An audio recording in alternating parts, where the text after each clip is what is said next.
I have this water bottle watering system here. So you use your own water bottles. It's a really cheap and inexpensive way to water your garden.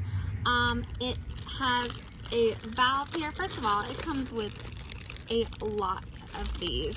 So I went ahead and set one up to show you. So this is the spike that goes down into the ground, and this is the actual watering system with the valve.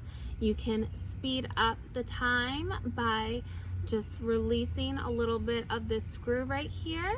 The drip rate is perfect to help water gardens when you're on vacation.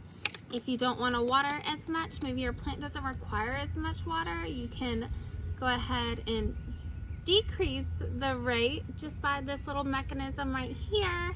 You can refill up the water, just cut the top off of the water bottle. It does come with instructions as well with the kit, so you know exactly how to put it in your garden. And it comes with, let's see, let's go ahead and put it here in the garden. It just stakes down right down there, as you can see, and it will start watering the garden. Perfect for vacations too, or when you're going away, or for even just house plants that you forget to water. And I'm going to show y'all how many comes in there.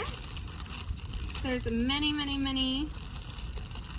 So any old water bottles that you have laying around, or if you want to recycle them in a purposeful way, then you can water your garden, and it's really cheap and inexpensive and really easy to do.